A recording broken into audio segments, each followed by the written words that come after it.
Sorry. Oop, hello. It's black for some reason. God damn it. Love when Discord had fucking OBS. Well, we're here. Hello, everyone. It is a black screen, but we're going to fix that momentarily with these wonderful technical difficulties. Uh, It yay. wouldn't be a stream without some some TLC or some technical difficulties. Properties. Ah. There we go. Whoop. Nope.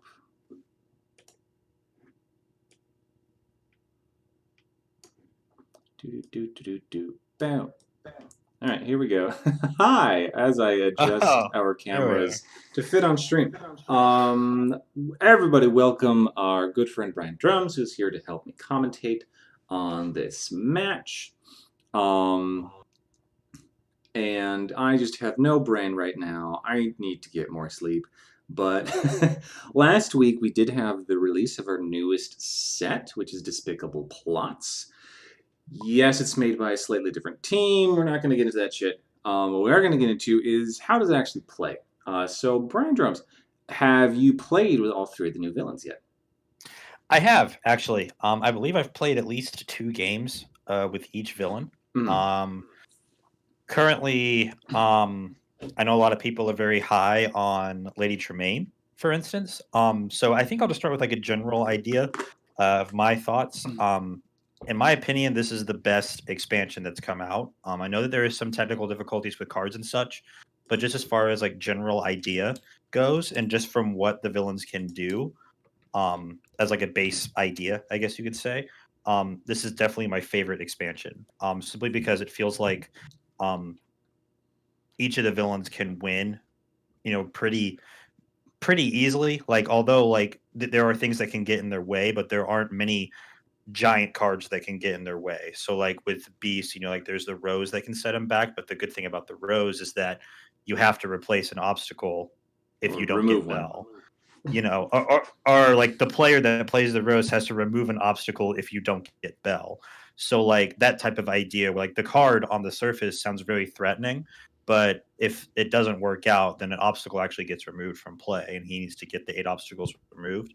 Another big thing that I do like about this set is that none of them actually have to start their turn to win, which I think is really, really unique and really cool. Something that I don't think we've actually really seen much of at all. I know that I'm not going to count Radigan because normally he doesn't really turn into the rat, so I guess that's a exception to me. But EQ doesn't have a start your turn goal.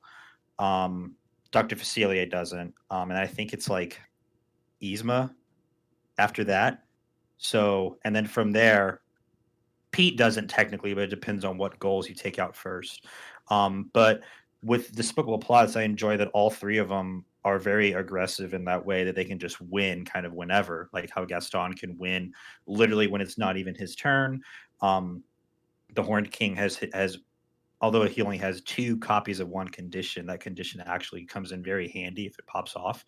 And then Lady Tremaine, on the other hand, she is my favorite out of the set, mostly because she reminds me a lot of Hook, but also a lot about Jafar as well, because she has this type of order that needs to be done. And currently, with the way that the rules are with the conditions and such, with vicious practical jokes, currently I actually don't mind it too much because I've played games where someone gets Fairy Godmother and then Ball Gown Cinderella comes out. Let me tell you, that can actually take a while, especially if you haven't found things yet, like the cane, which you need in order to get rid of the slippers. But the goal isn't to get rid of the slippers. You need to play one of the stepdaughter or one of the daughters, then replace it with the ball gown, move it over, activate the wedding bells. There's a lot of things to do, and if Fairy Godmother doesn't come out, that's a good thing because typically you can maneuver around that, and she has some good tools to go through her fate deck. But once the Fairy Godmother is in play and Ball Gown Cinderella is out, and you have to play the slippers, it can get very tricky. Like you're setting yourself back so much, and you have to immediately change game plans. It feels like. Um, But yeah, that's kind of my main thing with Despicable Plots. I feel like it's going to port over very well with the current villains. I have played a couple of games ported over with some of the villains. I know that me and Luke did Gaston and Scar. I know that I played a couple of Hook games against Gaston, and and that was pretty difficult, a lot more difficult than I thought, especially with Beautiful as Me as well. But I feel like a lot of that these villains actually have promise to me from what their goals are and how they can get there, and the problems that are in the fake deck, but also how they can get around it. And I know you can kind of allude to it as well with Horn King because I know he's one of your favorites. I can't wait to hear your thoughts on him. Um, but I feel like each of the villains have ways to deal with a lot of things. Lady Tremaine might not on the surface because she can't vanquish anything except without Midnight, but Gaston and Horn King can incredibly well. They can really get their board, um, to like keep their boards clear, and on top of Horn King, where he has like the Prince John card, where he can gain power for heroes in the realm. They all have a lot of great tools that I've really enjoyed thus far in the week. What are some of your thoughts on the set? I know we're not going to get too deep into like card rulings and stuff, but I guess just like a general um, idea or like on the surface first impressions. Yeah, so my impressions.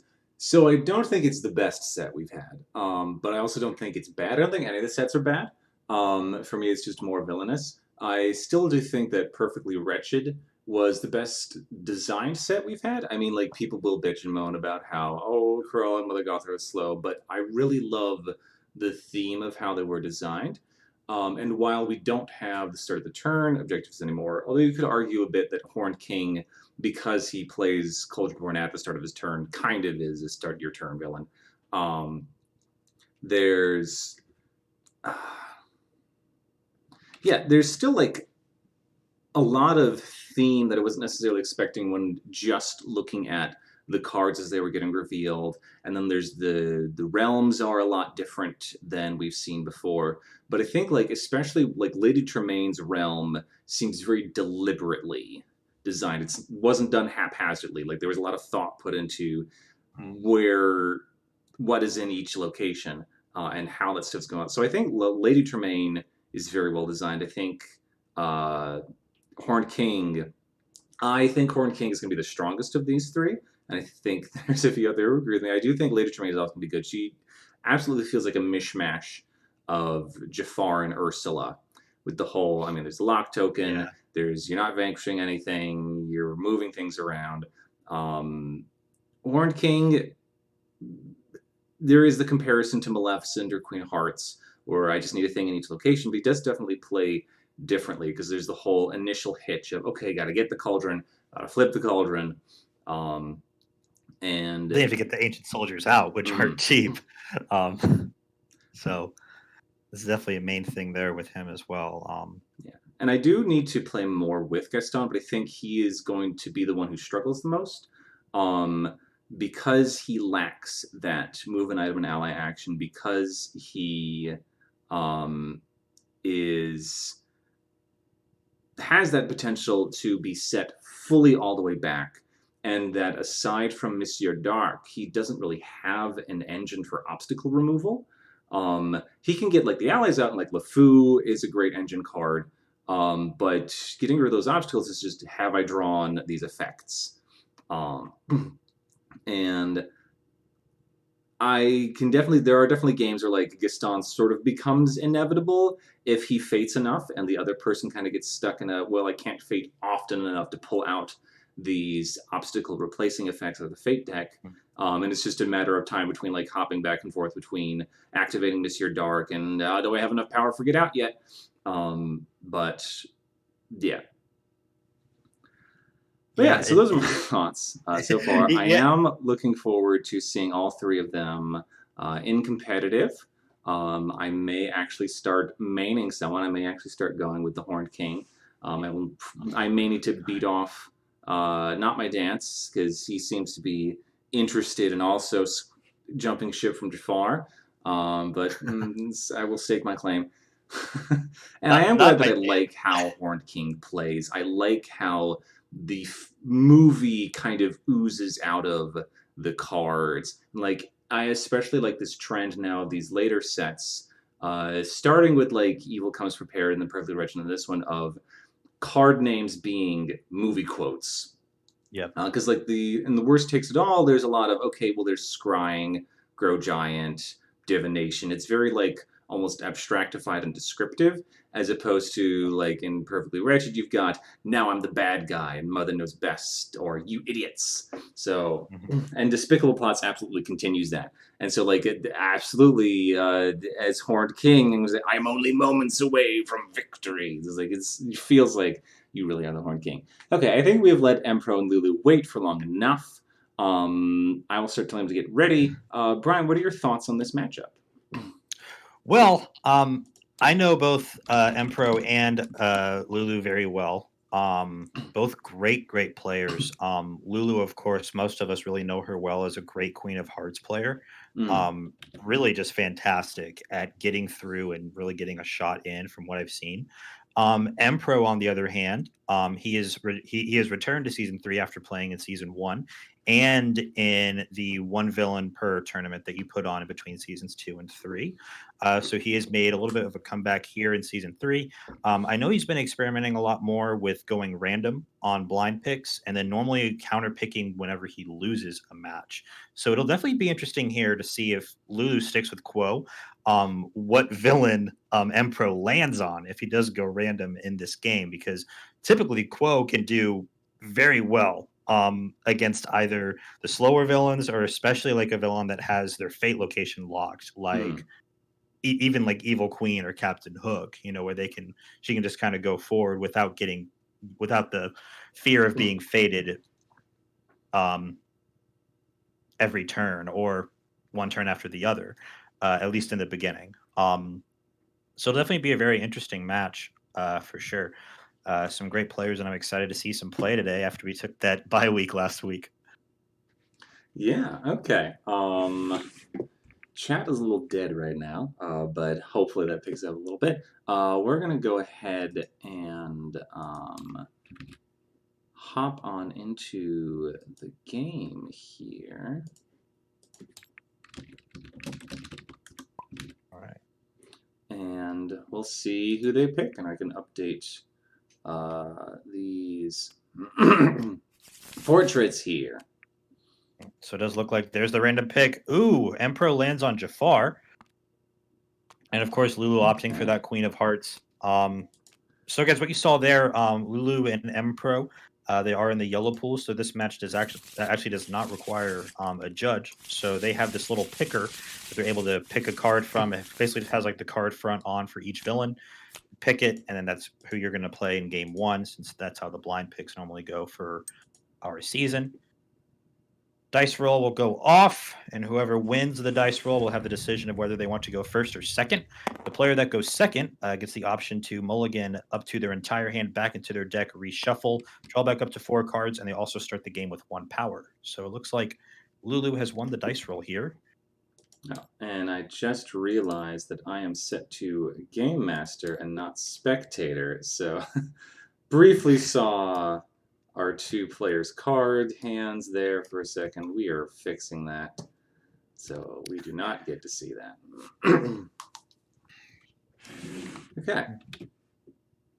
I do actually like this option here from Lulu to go second to gain that extra power. Typically, a villain like Queen of Hearts and even some might say like Captain Hook are the villains that have more expensive cards that need to be played. It is very beneficial to start out with that 1 power. But I think also with Jafar, you really want to deny the mulligan. You do not want to give him more chances to get the Scarab Pendant. Very true. Okay. Also, as is requisite on the We Are stream, I do have a dessert option. I baked Betty Crocker peanut butter cookies to have those. And we're getting a first turn fate. There's Alice. So there's Alice straight to Alice. And that is the risk of going second is you get a Alice squatting on top of your activate. yeah. Or really just about anyone squatting there at the edge maze can be pretty bad there, turn 1. Hmm. But looks like here we are going to the White Rabbit's house. We're going to play that 2-cost card guard Heart. And here comes Jasmine, turn 1. Ooh. And this is actually pretty good here. I do like that play, putting her at the Oasis. That giant hourglass is there at the Streets of Agrabah. So Jasmine is 3 strength. You're going to have to vanquish her or hypnotize her for that ability to not go into effect. Because right now, once Empro's turn is done, he can only draw up to 3 cards into his hand. So we'll see what he does here from the Oasis. Looks like we're gaining 3 and there's spending Gazim. 2 on Gazim. Yep, we can't draw up. Probably hoping to vanquish on next turn. Also, Tave, I have no idea what any High School Musical character would prefer in a confectionery, but I am eating peanut butter cookies. Ooh, carpet. Oh, we get the carpet here as well. So Lulu actually going for that second fate here. You know, typically against Jafar, you do want to keep Jasmine out and protected for as long as possible, especially with that added benefit of her going second, so Emperor couldn't get the mulligan. And of course, here Queen of Hearts does get this discard, and told you would. You know, it is a very good spot for Queen of Hearts. You know, typically right now with being low on power, but Fate discard, in my opinion, are some of the best 2 actions you can get in this game. Absolutely. And we see the first take the shot getting discarded there. Yeah. There are 3 of them in there. We got to wait until we got 4 card guards on the board at each location. They're all activated into wickets for that card to be played. So while the carpet does protect Jasmine over there and also covers up that other activate action, it does mean that Jafar is encouraged to go to the streets and fate again. And we have the Mad Hatter covering up the Hearts top fate. And of course, the Mad Hatter, you know, he is at 3 strength, but if we do see the March Hare come out here while the Mad Hatter's still on the board, both of them will be 5 on the board. So I wonder if we could see maybe an off with your head here soon, because currently Empro cannot vanquish Jasmine yet on this turn. He's got to get rid of the carpet first. All right, we see another card guard there. We may see a vanquish of the Mad Hatter. So Queen of Hearts is in a very nice position versus Jafar, as she can play without using more than 1 item, which means Deception will not trigger against her because she has no fate items. Ooh, we have the Scarab Pendant already, and the Magic Lamp is in the discard as well. So it looks like Emperor actually had some great RNG there, in terms of where the Scarab and the Lamp were. Yeah, so that's the lamp being not bad at all. Just needs to either necessary sacrifice Gazim or get rid of the carpet so we can have Gazim eat Jasmine. It's like Lulu's here, taking her options a little bit. Again, you guys, we do have a minute and 30-second timer for each turn, so each player will have 90 seconds to decide what they want to do on their turn. Looks like we're actually going to take our first trip over to the Hedge Maze. We're gaining 3. We're spending 2. Looks to be the King. I do like the King a lot, especially whenever the economy is kind of blocked up. He is going to lower the cost of card guards by 1. So he is a great tool to be able to... Discarding a necessary sacrifice.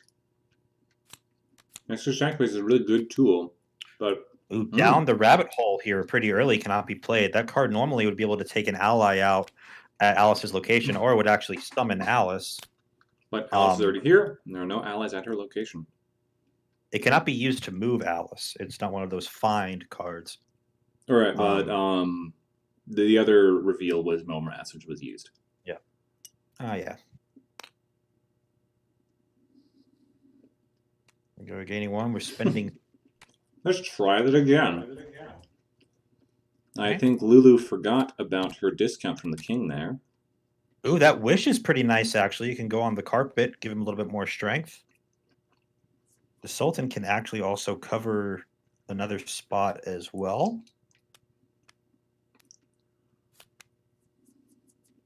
Looks like we're going to manipulate Sorceress Power, which is going to let Empro move a hero to another location and move an ally to another location when he plays it. And that manipulation card, it went off because Lulu does have 3 allies in her realm. I think I would have preferred putting a wish on the carpet there, because now carpet is gone.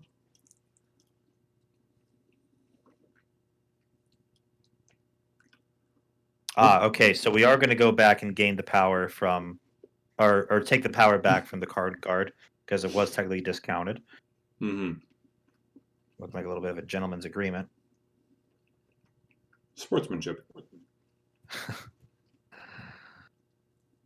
But also a main thing about Jafar as well is that he does want that top fade action open at the streets. So maybe Lulu was thinking that if she could find a way to keep Sultan there, but it looks like Sultan's going to be... Ooh, Jasmine's going to be moved, actually. Interesting. He's moving Jasmine to get the Oasis back. Ooh, here comes I'm late, and the Cheshire Cat. The Caterpillar is in there. And he'll actually lower the strength of card guards by 1.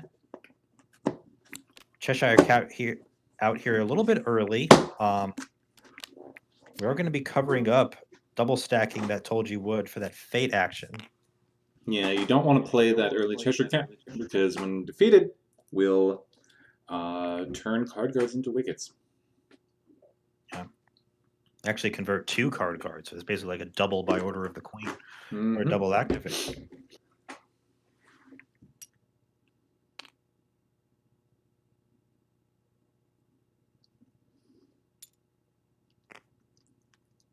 Lulu wanting to play and discard here. Dropping There's that free card guard. I think we are consigning or resigning that we will not get back the Told You Would. Discarding that judgment card, it allows her to gain 3 power if there are 3 more allies in Jafar's realm, but typically you don't see that many unless a bunch of heroes get hypnotized. Here comes a necessary sacrifice, which actually allows Jafar to discard an ally or an item in his realm. He's doing that twice to get rid of Gazim and his scimitars. He's going to gain 6 power from the necessary sacrifices and 3 from the Oasis. Now this is interesting. Getting back that magic lamp. Both of our villains here have double stacked top fate locations. Sure, and here comes Lulu back over to White Rabbit's house. She is pretty good on the power front. Ooh. Here comes a by order of the queen that's going to activate 2 card guards. And she also has the extra activated well at the White Rabbit's house. And she also has access to this fate action here as well from White Rabbit's house. This spot is very, very good for Queen of Hearts, especially when she can do things like that. Play a by order for the queen and get an activate off. That's 3 activated card guards in the wickets and a fate. Here comes Raja and the crushing blow. Raja is 100% more than likely going to the Sultan's palace. I do like that play a lot. He's going to squat there and be like, if you want to fate me, you need to waste your turn. Yep, and of course, with Raja on the board with Princess Jasmine there, Raja is a buff boy. He is the same strength as the genie. I am liking where Queen of Hearts is sitting right here. She is 3/4 the way towards her win condition in 1 turn. But we are playing the magic lamp and pulling out Genie. Yep, that is going to bring out the Genie from the Fate deck.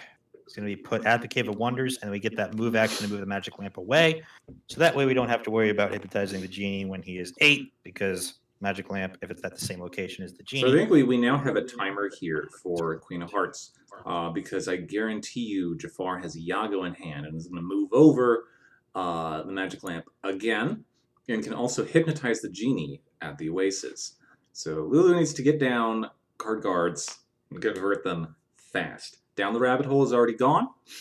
So there's only 2 cards. There's Dodo and there's another Mome Rats. But we are going to off with your head the Caterpillar, which will increase the odds of take the shot going off.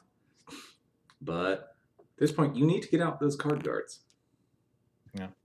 Also, be mindful down the other end. There's 6 cards left in Jafar's Fate deck. We have not seen either Aladdin or a Boo. So those 2 can come out. But we are seeing the Giant Hourglass activated for a cheaper Hypnotize on the Genie. So a little slower with Magic Lamp. But Queen of Hearts still needs to get down those wickets.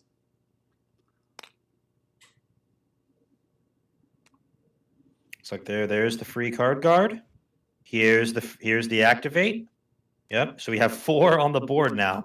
And again here, with Empro, and there's Aladdin.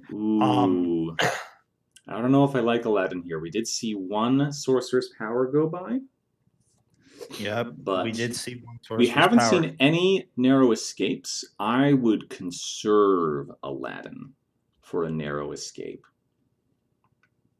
By their yep, typically with Aladdin on the board, this brings the fear of a Sorcerer's Power Hypnotize is very possible here. I was just confirming that If he has Jafar the does second have a Hypnotize, and smaller hand size B, right now, and we are putting that wish on Jasmine. Yep, I do like that call a lot. Especially since right now what Lulu needs to do is focus more on getting to that 4 power and playing the take a shot. And right now, Empro is going to be moving the Magic Lamp organically here. That top fade action of the Streets of Vagabond is covered, and Raja squatting at Sultan's Palace. He won't be getting much done from there. There's Yago, though, so he's going to be able to activate him from the Oasis. So there are 7 cards left in the Queen of Hearts Fate deck. The only card that will do anything right now is the Mome Rats. Yep. So what Lulu needs to do is go to the Hedge Maze, get 3 power, and just pass turn. Yep. I like that play a lot. I really like that play. Yep. That forces Jafar to fate and has to pull out Mome Rats.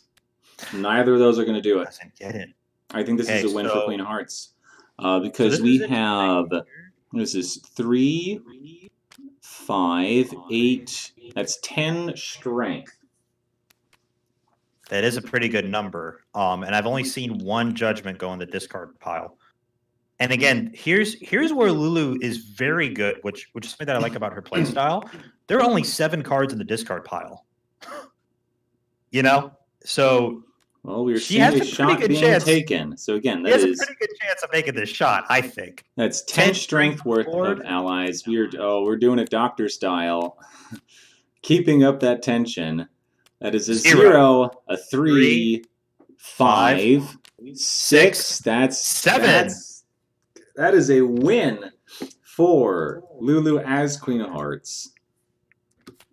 And the big thing there, Wero, that you had mentioned, obviously Aladdin there can be very appealing to the eye. Hey, he can take the lamp, but Jafar does have access to that Sorcerer's Power and the Hypnotize card that can just take Aladdin away immediately. Ooh, and she had the other take the shot in hand. And there was that Sorcerer's Power and Hypnotize. Yep. So she had the third take a shot. So that was confirmed that take a shot was going to come out as well. I think 2 off with your heads were in the discard pile as well. So really the only thing, I don't think anything could have threatened this. Maybe Tweedles and another card that costs 2. And if that wasn't Very Merry on Birthday, that would have done it. But the fact that she got that 0 with Very Merry on Birthday and those 2 1-costers being the Stopwatch and the Card Guard Club, it was definitely very big for Lulu. And one thing that I know that you mentioned was that turn where she just went to the Hedge Maze, gained the 3, and passed. That was great. Obviously, if she had to take the shot in hand, she just knew, like, hey, I'm just going to go over here, gain 3. There's only 1 Mome Rats left in that 7-card Fate deck. You got to get it. If you don't, I'm able to take a shot next turn. So some great play there from Lulu. Lulu is picking first. Do you think she'll stick with Queen of Hearts? I know she was experimenting with, I think it was Prince John earlier in the season.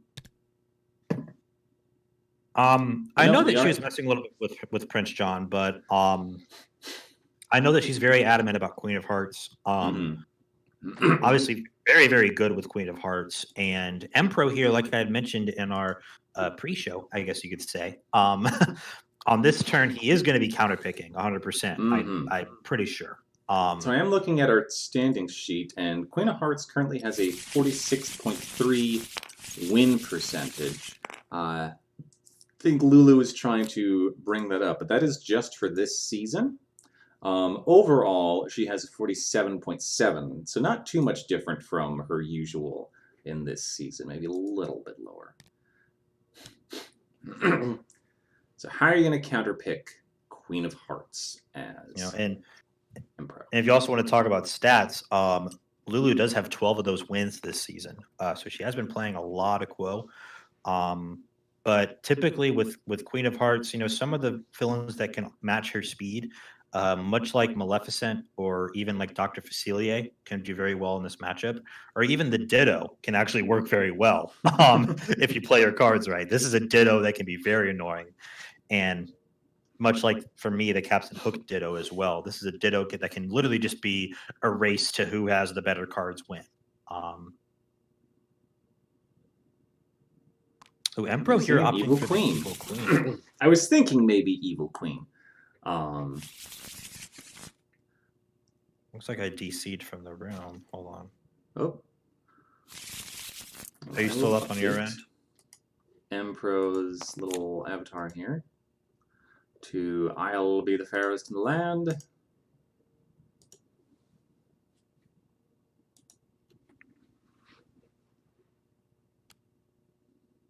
It's the Queens. It is the Queens. Now, where I know that you do mix it up a lot with your villain picks in general when you play, but I do know that you do like Evil Queen a whole lot. What are some things that in this matchup that you would say that Evil Queen needs to do here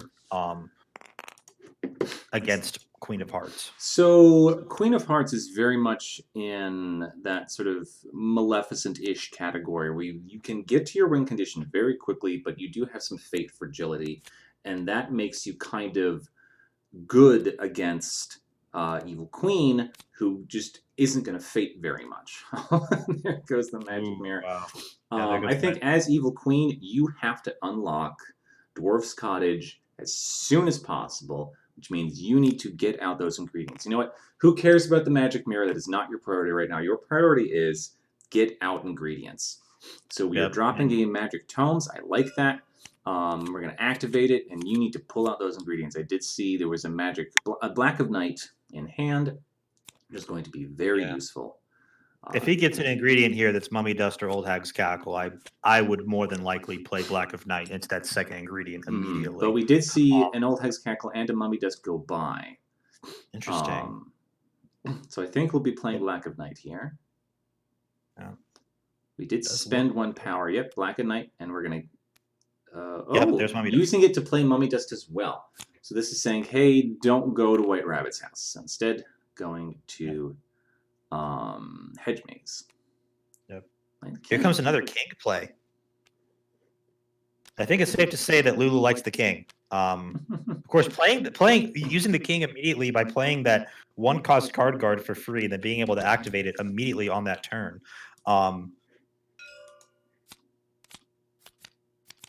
Yeah, and obviously you can just tell Emperor is going straight for the ingredients. Yeah, just gotta get them. We're skipping over some Alfixias. That's fine. Tomes is great. I love Magic Tomes. Yeah, we skipped over an Old Hag's Cackle and a Mummy Dust, but you know what? Black Magic exists, and we're going to be going through that deck real quick. So for comparison, there are 15 cards left in Evil Queen's deck. There are 21 left in Queen of Hearts deck, and we're about to make that. We're Black Magicking here. Picking back up. We're picking back up the Magic Mirror. That I don't like so much. I would rather have seen Old Hag's Cackle picked back up. This is going to be vulnerable to woodland creatures. And here we go. To the Tawdry Wood, discarding and off with your head. Discarding. Playing a Villainous. Either discarding or you could just discarding one, playing the other one. Okay. Very nice. Yeah, that very Merry Birthday card allows Queen of Hearts to gain power equal to the number of allies in her realm, and the Wickets are still considered allies. So when the card guards are activated, they're still always considered allies no matter what. Here comes that Fate action, Sleepy and Doc. So at least it isn't woodland creatures. So that is good. But Doc is going to cover up some stuff. Well, looks like Sleepy's going to cover up some stuff. Yeah. If you are going to be technical, you do have to technically play Sleepy first if you want his action to pop off, I do believe. I do think Evil Queen here needs to go to the laboratory and fate a little bit. But no, we're going right over to just not even caring. Are we fixing Doc? You're spending 2 on Scream of Fright and moving Doc over. Honestly, I would have preferred to move over Sleepy because then you could go back over and move. But we are using Magic Tomes. You just need Looks to like pull out an Old Hag's Cackle. we're trying to see if we can find that that last Old Hag's Cackle. There's only one left in the deck. So let's see Going if you by got vanity, lucky and going you by did fit. jealousy, going by black magic. Spending 1 on a black magic. Okay. Still looking for that Old Hag's Cackle there. But Queen of Hearts only has 1 card guard and 1 wicket out. Yeah. But there is a second and a third. And activating one of them. This is is the price you pay. Yeah, you gotta go as always. Yeah, so Queen of Hearts still is just a little bit behind on the card guard realm, but the King is doing a lot more. Oh Than you think. Just trying to get that Old Hag's Cackle. I'm not sure I like abandoning the laboratory here. Okay. But here's hoping. There's 5 cards left. Only discarded 1. Still holding on to the magic mirror. We are discarding a take the shot, discarding a spear, discarding an I'll make you smaller. Yeah. Lulu definitely playing this matchup so much. Ooh. Pickaxe, okay. Pickaxe on the dock. Yeah. Lulu definitely doing, I think, very well here. Going to Told You Would, discarding anything that's not useful, and then going to the hedge maze when she can to get a big combo play. Obviously trying to keep up with the pace a little bit in case, obviously, if Evil Queen can go off the rails. Evil Queen has not faded a single time this game. But we are going to play the magic mirror. We are going to activate it. I am hoping there's an Old Hag's Cackle in hand that will then get 2 power. We'll have to see.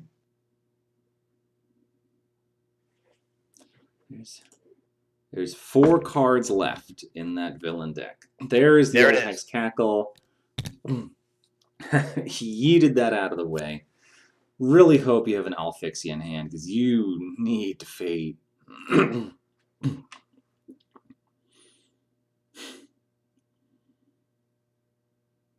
We're back to Queen of Hearts. What is Queen of Hearts going to do?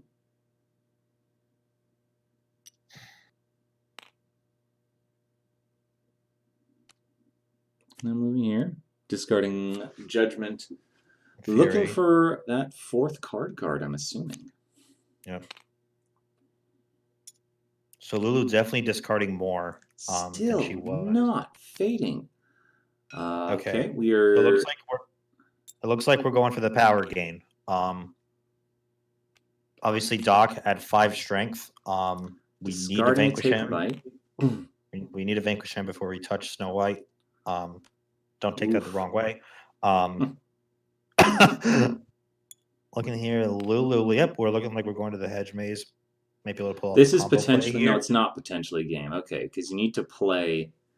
Still needs to be 1 more activate. Okay, there's a double activate there. So there's a by order of the Queen.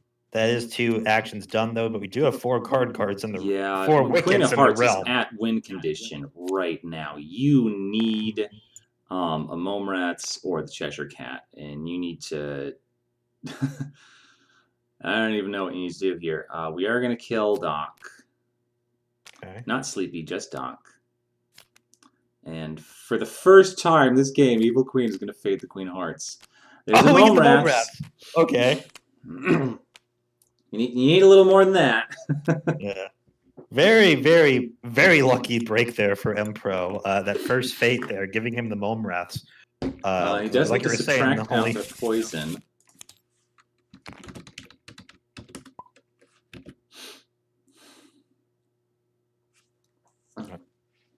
Yeah, so Evil Queen there, she does have that unique mechanic with the take a bite cards. You have to convert your power into that poison count.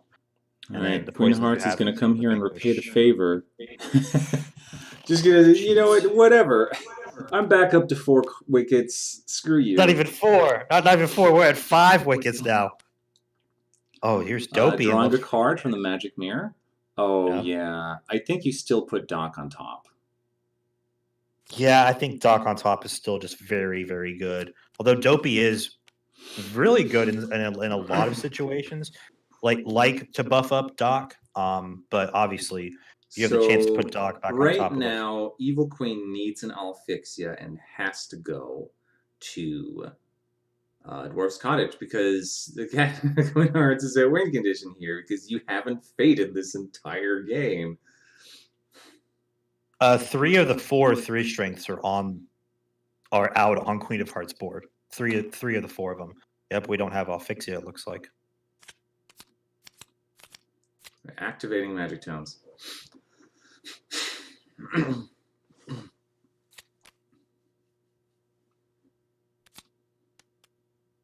6 cards in hand for Evil Queen. And That's what do you quite the play? sight.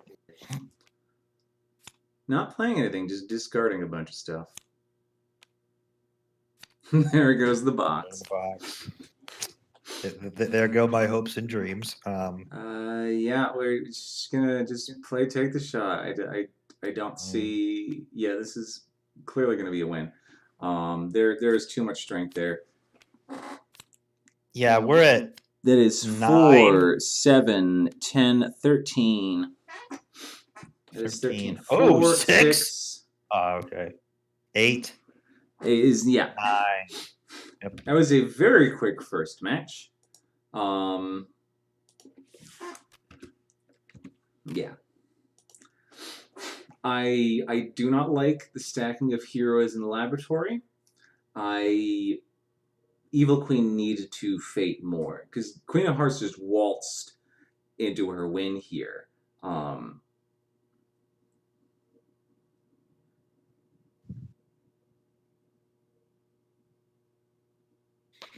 And as always, our players are card shopping a little bit. There is an Alfixia. I think he might have gotten that with the tomes. Yeah.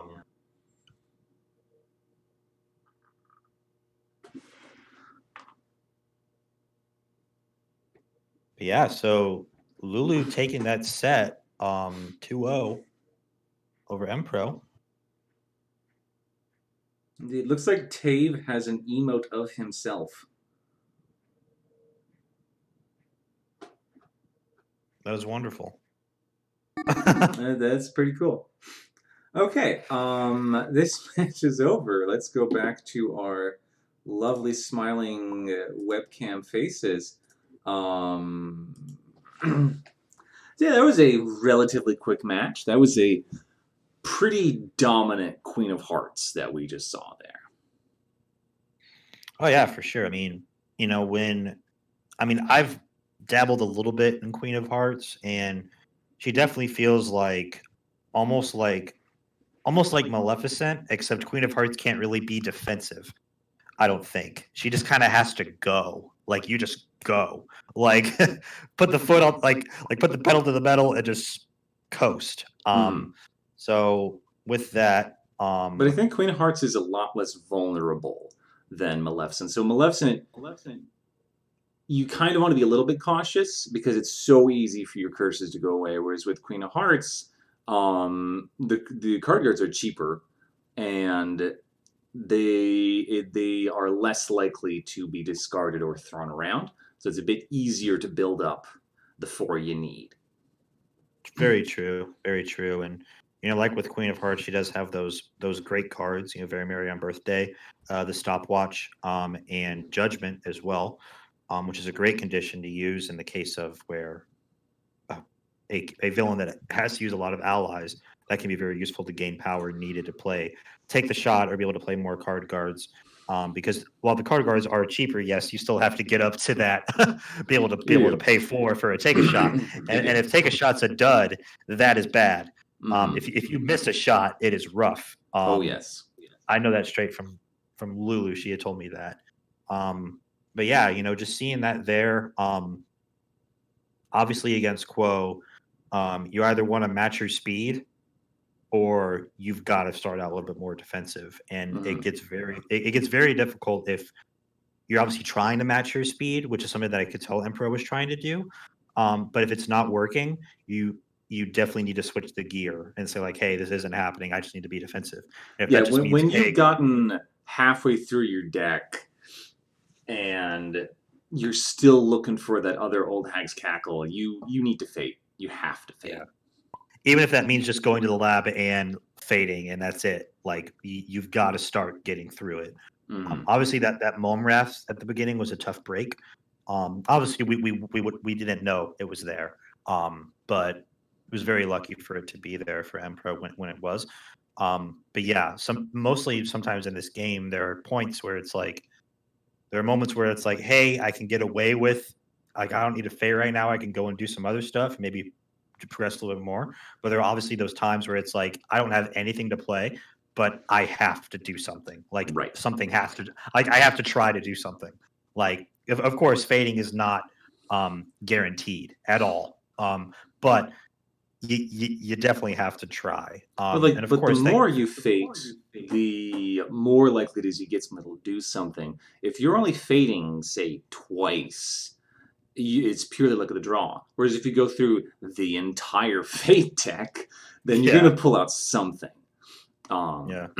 Definitely against villains that really can't vanquish as much. Like Queen of Hearts, typically, yeah, she can vanquish, but those card guards have to be used for the shot. Mm-hmm. So like, there are 8 of them, but there's only 8, There's only and 8. and sometimes I found myself recently playing Hook that I run out of allies, and it's like whoa, like Pan is 8 strength and I don't have any allies because I've used most of them. And Mm-hmm. it's like, which, in theory is good because you want your action economy back. But there are times when it's like, hey, I need to be able to save this for later or save this for now. Definitely one of Queen of Hearts' biggest weaknesses, I feel. If you're not vanquishing like the Cheshire Cat, maybe not even the Cheshire Cat, you probably more likely need to vanquish the cat when you have wickets or card guards to convert into wickets. Yep. But if you're not vanquishing the cat at that time, or if you're not vanquishing Alice, it's kind of useless to vanquish anything with the card guard unless it's Mm. like absolutely necessary. Like the White Rabbit is killing you, or Dodo is killing you, and you don't have the off with your head. And that's why I do like. I know Lulu does not like the Tweedles, but I do like the Tweedles, and I like them stationed at the Told You Would. Sure, they are 3 power, but they stay there the whole game. You can put spears on them if you're not playing against Jafar. Yeah, And if a Momraths is used against the Tweedles, that's a Momraths that isn't being used on your card guards. for sure, for sure. And with the Tweedles as well, they are very costly, 3 power. But like you said, they don't get discarded when used in vanquishes, so they can vanquish just about anybody that pops up at their location or is at their location, except for obviously Cheshire Cat and Alice on their own. Um, and if they don't have a spear, like Dodo and the March Hare and the Mad Hatter. But And yeah, you are right in that if instance. they're on the board, they're not in your deck, and they're not going to show up when you take the shot. And that is why the box is optimal. If it's on the board, it doesn't show up. I don't know. No, We can save Evil that for Queen. another I day. don't even want to spend that 2 power because Evil Queen is so tight on power. There's every so often you'll game where like I've got 20 poison, I don't care, but usually it's down to like that last poison and that investment of 2 power on an activate that you might not even have because there's heroes squatting those activates and you need to use that activates for the magic tomes to draw things. No. Very true. Typically, although I do play very Vanquish heavy, there are a lot of times when it could either be useful if obviously the dwarves are just getting discarded, and it's like, hey, I've got 4 dwarves in the discard pile. It's like, oh, okay, like I'll just take it. And if you're able to keep the activate actions open, of course, or use an Alfixia in tandem with that. It all just kind of depends typically, but obviously if there are like 5 or 6 dwarves on the board, there's no point for it. Maybe not. Maybe even like 4 dwarves. There's no use. And if there are Also, more, and Not My Dances brought up in the chat that the Tweedles can only take out White Rabbit and Dormouse on their own. Well, yeah, but throw down card guard there. And so, like, if it's Cheshire Cat or Alice, I will absolutely sacrifice a card guard with the Tweedles to take either of them out. oh, for sure as well, and especially like you were saying, if the Tweedles do have a spear, except in matches with Jafar, and if you're playing against Jafar, that item should be the only item you play. Because I Oh, can't versus before, I imagine would rather have cards the that are really. stopwatch. 9 times out of 10, I Oh would rather yeah, have the stopwatch. oh yeah, for sure. But yeah, some very great games there by both Lulu and Empro. Um, really excited that we're back here in week 5 Mm-hmm. of season 3 Yeah. after our bye week. With some more great matches heading into week 6 and then the finals. Mm. And I am excited that after this season, Tave has said he wants to do a Despicable Plots tournament, which, if he's still doing, I would love to participate in. And then if we do a season 4, which I really hope we do, we're going to get in those 3 new characters. And I hope to squash some dreams with Horned King. For sure as well, for sure as well. And I do hope to play some vicious practical jokes as Lady Tremaine. But guys, yeah, it was a great first set that we saw here tonight. But don't go anywhere because coming up here in just a few, we're going to have our second set of the night, which is going to feature Prezivo going up against Hob Gungan. And Zach Pinsence will actually be hopping on commentary with you, Wero. You are being replaced. I am. All right. Well, we are going to take a quick 5-ish minute break, and then we'll be back for some more Villainous. And I'll be joined again with Brian's replacement, Zach Pinsence. You go take a piss break or get a snack. Just be back. Be back in 5 minutes. Don't touch No, the dial, don't go as they anywhere. would No. say 50 years ago on televisions. All right.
Fine. Welcome back, everybody. Brian Drums has been replaced. I have swapped sides of the screen. Everyone, welcome Zach Pinsence. Hello. That's not my name. My name is Brian Drums Replacement. I'm here to replace Brian Drums. And that is all I'm here to do. Maybe talk about a little bit of Villainous here and there too. Mm-hmm. But yeah, so that was a very quick first set. It flew by. It was like, oh, it's already time for me to hop on the stream and get going. So we have a new expansion that's come out. You know this because obviously clearly you don't live in Hologround. Also, we have played some Despicable Plots games versus each other. What have been your thoughts on these 3 new villains? I'm really excited to see how they shift into the meta in the upcoming season as they're added on. And I know you mentioned the potential tournament in between seasons as well too, but the villains are really fun to play. I really like how swingy they can be. It's not as fun when you're playing them, like especially if you're Horned King and Gurgi makes his sacrifice so many times. They had a game we played the other day where Gurgi sacrificed himself 3 times. You still won that game. You still won that game. I still won, but Gurgi sacrificed himself so many times, and it was so annoying. But it felt like it was just so back and forth. Fluter came back like 3 times. I know, Gurgi, what are you doing? But yeah, the villains are very swingy too, especially with Tremaine, where you can get a ball count sister all the way to the ballroom, and then they're just yeeted all the way to the other side of the board with Sweet Nightingale. Or Gaston can remove a bunch of objects, and then It Is You says, yeah, just start all over and get back to 0 progress. So they're fun to play, but the big swings and shifts that can happen make them much more fragile. I think with Lady Tremaine, rather than moving one sister all the way across, I think you want to stagger between them so they're both making progress. So then it hurts less if one of them is Sweet Nightingale. Or especially if you have both regular sisters without the ball gowns ready to go into the ballroom, and then you get Sweet Nightingale. It's like, which one do I have in my hand? Which one's going to wear their dress? Gotta make a choice. Who knows? No, the villains have been really fun to play, and I'm excited to keep playing them. But we were joking about this earlier, that I played so much of it last week that as the season started back up this week, it's like, oh yeah, gotta play the main 15 villains too. Gotta shift my focus back to the competitive meta. Yeah. It's been really fun to play. Speaking of the competitive meta, we have here Hobgungan and Prezivo. And I've been told that so Hobgungan's daughter's currently going through surgery, and he's dedicating his villain picks to her. So we'll see who he picks. I don't know if these are characters his daughter likes or that he thinks will represent his daughter. I don't know. We will see. But that is what Well, I think if I remember correctly from the message he posted about it a week or two ago, he mentioned he was going to play Queen of Hearts as just a representation of sending love to his daughter over that time. So we just of had course, some thoughts and Hearts prayers and good vibes towards him in this difficult time, and hopefully this provides a well-needed distraction to enjoy some Villainous and have fun playing on stream. Absolutely, absolutely. Okay, so I think we can hop on in and tell our players. Oh, you are not, again, not Brian Drums. I do believe you prefer being Hades.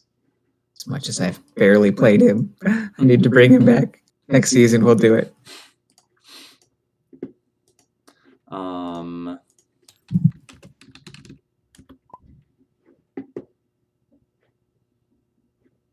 You got to give them their villain decks so that they. Can they not? No, they can pull out their own villain decks. I wanted to pull out the one that I made because it uses the villain guides. This one has the villain backs, which is still great. And shout out to Pikmin. Oh, the cards. Oh, the cards. Yeah. Yeah, the villain decks for the cards. The decks. Nice little upgrade we've added as part of our competitive meta is that rather than having to message somebody your picks to lock them in, you just pick the villain from the deck you want to play, remove it, and just flip it over. Yep. Easy enough. No messaging picks required. Okay, and we'll see what they pick. See, who are we getting flipped? It looks like a rat versus the Queen of Hearts. So I believe this means we have Hobgungan on the right here.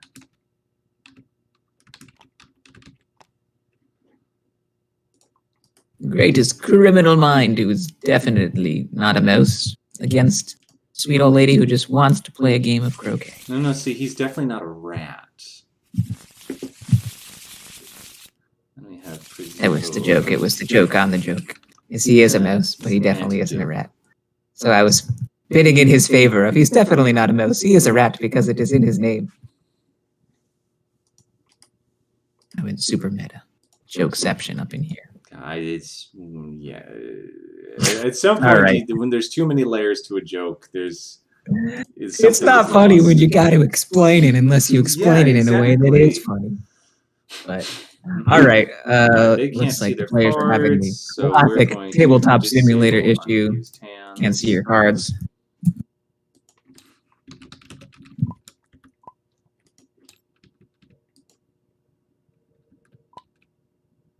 Okay. That was you can see their cards. Everything is all good. All right. And because you refuse to promote me, I cannot interact with objects. So would you like to roll the die or stick it in the cannon? No, it's because we're spectators. Well, I know, but we're still sort of helping out. There's no official judge that's judging this match, so we'll act as the unofficial judges. Or the chat. Chat, you be the unofficial judge for this match. So that's Hobgungan gets to go first here. Okay, I don't have the brain power. You're the one who's going to do the form for this one, so you need to keep track. I will submit the form. So, but I can't flip the timers as a spectator, so we'll have to make sure that they do that. All right, looks like Hobgungan is choosing to go first. But I've seen a lot of Queen of Hearts players prefer to go second, like to take that starting power and that mulligan. It looks like we are ready to go. Flip that timer. Flip the big timer. There we go. Flip it. Flip it. No, don't hover over it. Flip it. Yeah, there we go. All right, 40 minutes on the clock, and we are underway. Hobgungan making his way over to the hedge maze, where he's going to get 3 power. Spend 2 of it on... Do we see another early king? We do! It's the king is out to play. No, we have to say, and the king. The king.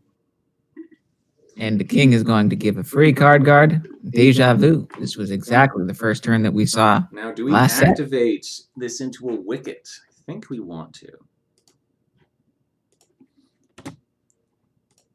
Choices abound. What do? We have the power to do it.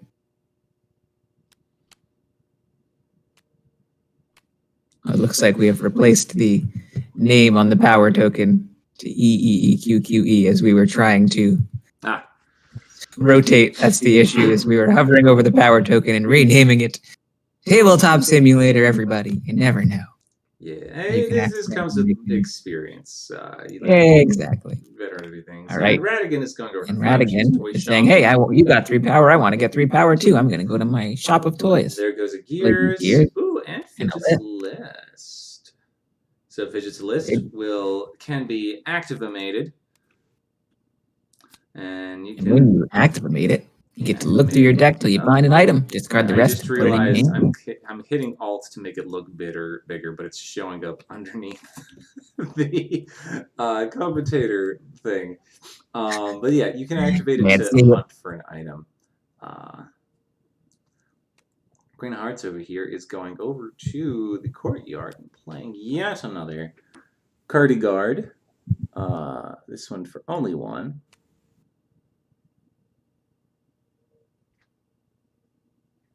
We are checking our first copy of Take the Shot. 2 more left in the deck. Let's hope they aren't the other 2 bottom cards. Yeah, those first 2, you throw them. You don't want them. You don't need them. Oh, and we're activating Fidget's List. Goodbye, all of you. And there's the Royal Robes. Now, do you play those robes most royal? No, we play Ruffians to... Spending 2 to gain 3. Mm-hmm. For a net of 1. We are fating the Queen of Hearts. Yes, we do. Ooh, we can pull out Alice here. What a bug or a girl? I think we pull out Alice. You want Alice. Yep, especially because I'm late. Could always bring back that caterpillar later. Mm-hmm. Always nice as a Queen of Hearts player to see down the rabbit hole, bringing out Alice rather than her coming out on her own. That way you're not worried about that card discarding your allies later. You know, make sure we don't forget to shuffle that deck.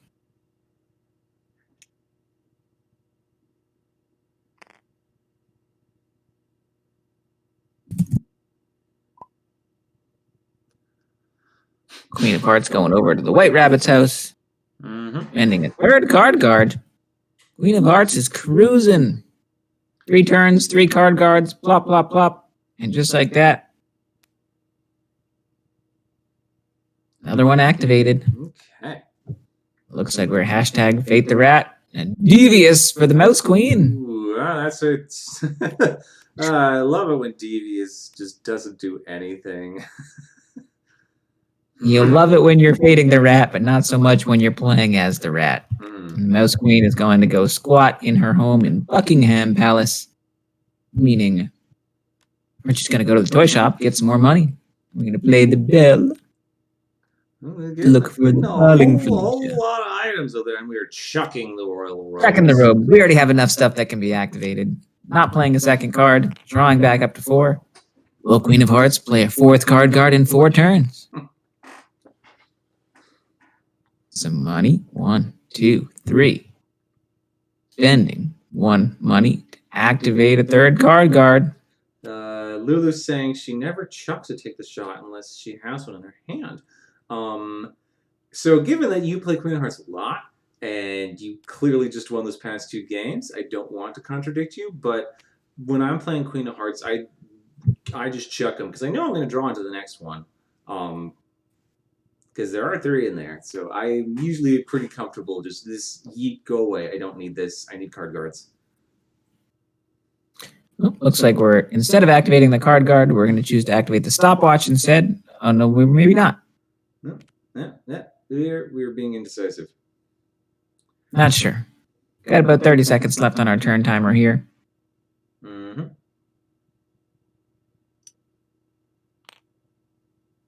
We are going to... What are we going to do? We are going to play that stopwatch.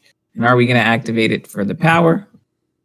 We are going to activate that stopwatch. Stopwatch, whenever it's activated, allows you to gain power equal to the hero's strength. Or not hero's strength. I'm looking at Alice as I'm saying that. Equal to the amount of activated wickets you got in your realm, which is 2. Yes, that is the thing. It is. That is the thing, yes. That would be quite powerful to let you gain Am power. I not the only one here who is sleep deprived? Does Zach need a nap?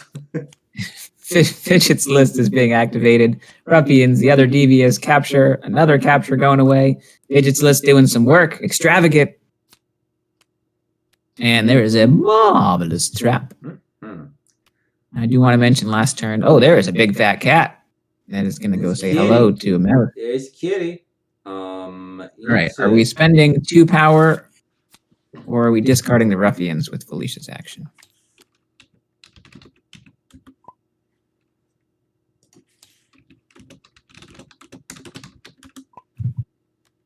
Yeah, we are discarding the ruffians.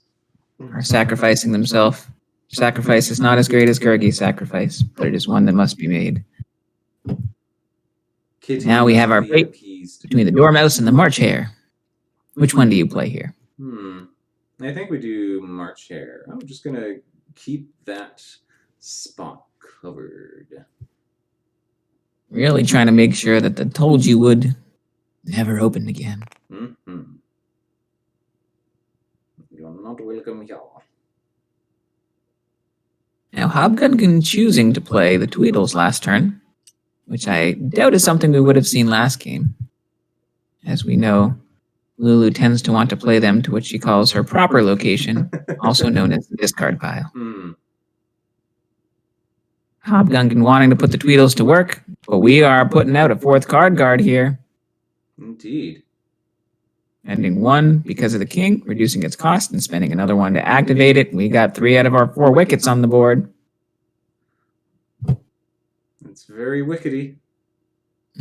Very wicked. Let's get wicket, right? That's the name of the server. Change the last letter. A whole different meaning. We got Flabbersham and Mr. Dawson.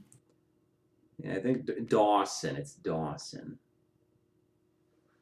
It is Dawson, but Dawson is more fun to say. Looks like Mr. Dawson's going to go squat in Flabbersham's toy shop, blocking that discard in second play. We did see Fidget's list take out 2 captures. So Dawson could be vanquished or captured with the final capture if it's in hand. Otherwise, he's just going to sit there. I think I would have preferred Dawson as a double stack in Buckingham because Nazgûl is going to die this turn. It looks like Felicia's going to have some queen for lunch or dinner, depending on what time of day it is for the rat. Nom, nom, nom, nom, nom, nom, nom, nom. Delicious. Yum, yum, yum. Looks like the mouse queen called Rat again a rat, and he decided to sick his fat cat on her. You do not call me a rat. We're going to play the ruffians to Dawson's location to, again, spend 2 to gain 3. That will be our turn. Now, if Queen of Hearts has a very, very birthday in hand, we could play that to get the power we need to activate the last card guard and also take the shot. Yeah, that would be something. It'd be quite a combo if we got it. Or you could activate the stopwatch to play by order of the queen to activate just 1 and take the shot. That is There are a few true. potential combos. We are extravaganting to take back an item. I believe we have our robes and uniform in there as well. Right, and what are we playing as Queen of Hearts here?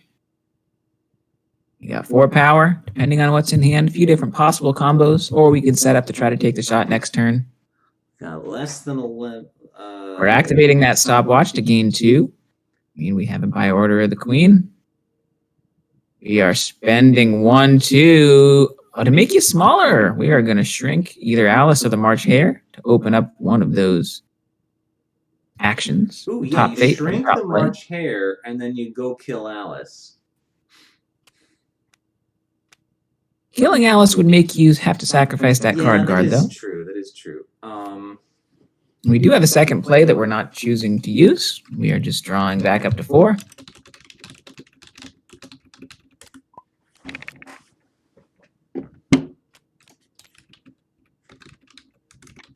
Yep, the way Shrinking Heroes work in Queen of Hearts deck is that the Shrunken Hero has priority, which means that Alice doesn't cover anything. March Hare just covers that one location.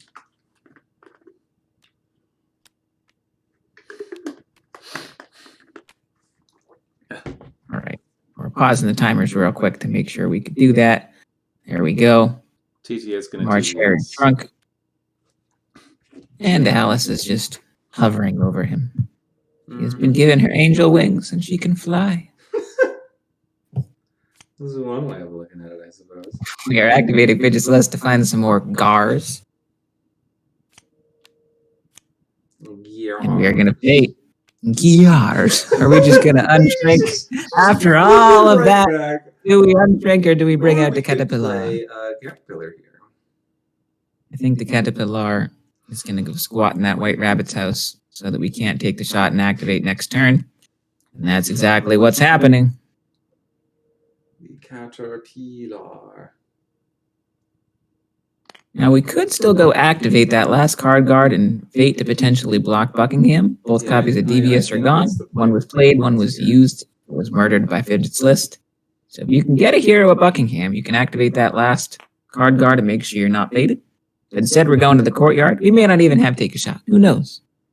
We're going to spend 1, 2, 3 to decapitate Bug. Squash him off with his head. Goodbye, so soon. In the words of the greatest criminal mind. And isn't it a shame?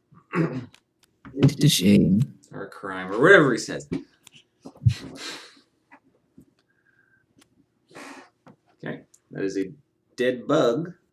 A dead bug. We can discard. We cannot move because Alice is still existing in the realm, stopping that move from happening.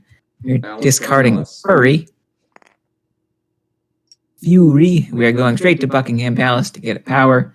Fate to try to stop a potential Queen of Hearts win. Momrats or Cat would do some damage. And there is both of them. Both of them. You gotta pick one. Choice has been presented, and I think Momrats is still what you want to see here. Moving that. You can always play that kitty cat later on.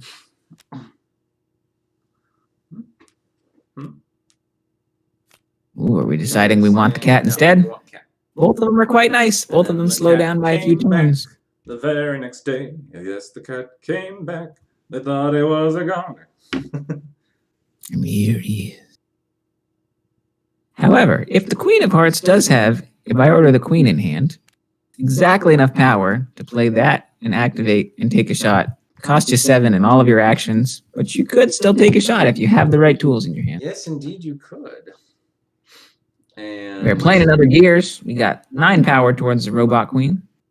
Discarding that uniform that we extravaganted back, discarding that marvelous strap, and drawing back up to 4 after we decide to move the ruffians. They're hanging out with Dr. Dawson and said, you know what?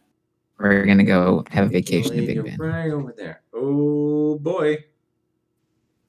All right. The Maze of Hedges. We're going to go.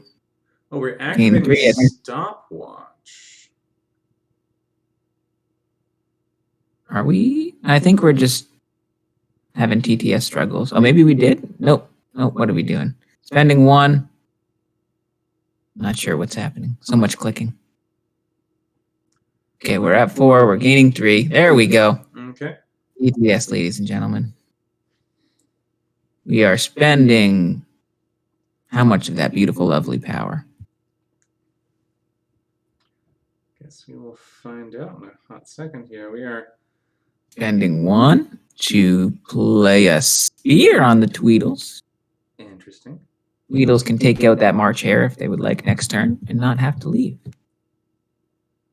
And another card guard that we are going to plop.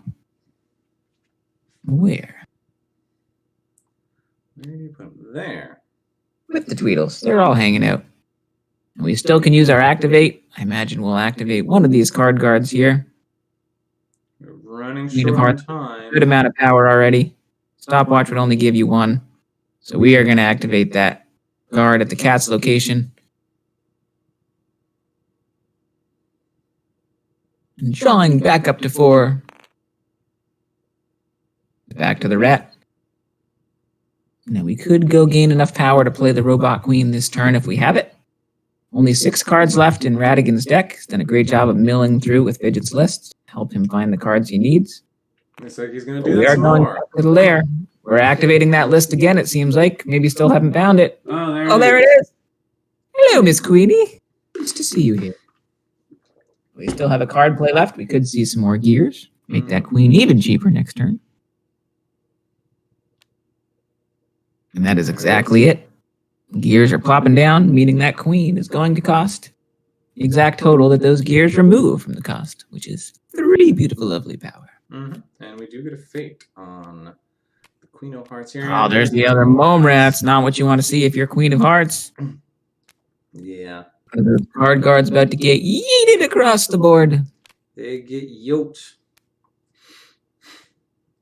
It messes up the game of croquet.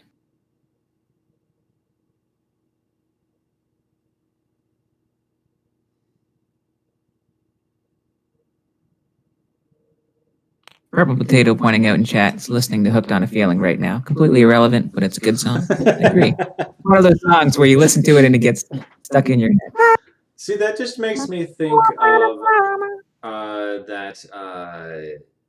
the Guardians of the Far, Galaxy. Far Away Idol bonus feature on the Shrek 2 DVD. Interesting. Looks like we are vanquishing Alice with the Tweedles and that card guard. Sending her back to the discard pile. There you go, bibbity bye bye. Tweedles are like, how about you get played to your proper location, Miss Alice? Sending her straight to that discard pile. Discarding makes you smaller. We are fading the rat. We got the Queen's Guards and Olivia. Queen's Guards can only be played to Buckingham Palace. So always a valuable location to block. And Miss Olivia, whenever she is vanquished, lets you play the top card of Radigan's Fate deck. Punishes you for killing little girl. Some villains like killing little girls. Evil Queen, that's her main objective. Radigan, though, if you kill a little girl mouse, punishes you. But it looks like we are spending 3 power, getting rid of 4 gears to plop, plop, plop down a beautiful queen who is made of metal and is a robot. That is our turn. I think we're going to see an airship play next turn. We only got 4 cards left in the deck, so it is very likely. Rat has his beautiful airship. We are spending 1 on a spear. Make that card guard extra buff. We are going to spend 1 to activate it. 1 more card play if we have something else we want to play. Do we have another card guard in our hand? Sacrificed 1 already to murder Alice. March Hare can get killed by the Tweedles next turn. What do we have to play? Queen of Hearts. Choosing not to play, just drawing back up to 4. Okay. Do we see that ship? That beautiful ship full of air? And there it is. 1 to play, 1 to activate. Yeah, we could move the bell if we want. The airship could fly that bell. But naturally, we're using the airship to fly that queen that is robotic to the palace to get at our win condition. We are playing Fate action. Get the Mad Hatter, and I'm late for a very important date. You can't play Alice with I'm late. It has to be strength of 3 or less. There is that bug. You squashed it, you decapitated it, and it's just a zombie. It comes right back. Coming back. Haunt your dreams. It's going to sit right there. Now, you could have played the Mad Hatter, which would have buffed up Mr. March Hare. But I'm going to guess that, nope, we're not going to go kill the March Hare. We could vanquish him with the Tweedles. Instead, we're just going to activate. Mrs. Judson does nothing, and Toby also will not do it. Basil and both Call for Helps and the Mouse Queen are all still in that deck, which means that is a win. Ribbon of Nine was taken game 1. Prezivo as Ratigan.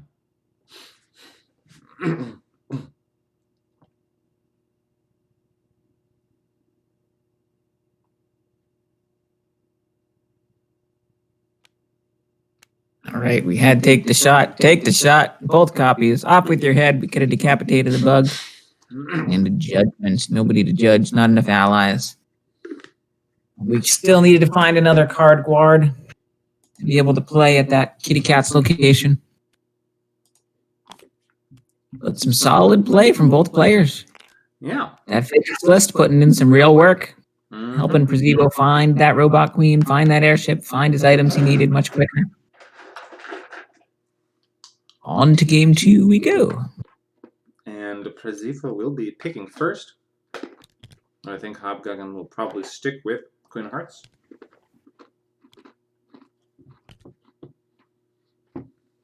Choices abound. We are seeing Evil Queen. Yeah, Captain Looks Hook. like Captain Hook is coming out to play. We have the two with locked fate locations. There's a race Both to see limited who bait can. until they find some cards they need. Now I know I am no Brian Drums. I am maybe Brian Drums' replacement. I will Brian Drums' Hook expertise to commentate this match with ease. And I will You like that update little the rhyme? character portraits. Actually being on top of this for once. Look at you go. Claps for Wero in the chat, everybody. Yes, I'm doing the bare minimum of my job. Everybody's name is updated, the scores.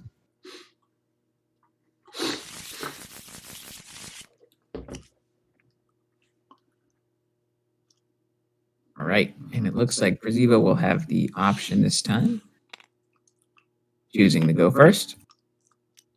And off we go. Captain Hook mulliganing, gaining his power. Straight to the mine, where we're going to plop down our first ingredient. Black and Knight's going to get us some extra moolah, which we will then spend 2 of to play a second ingredient. It's going to yell, frightening yell.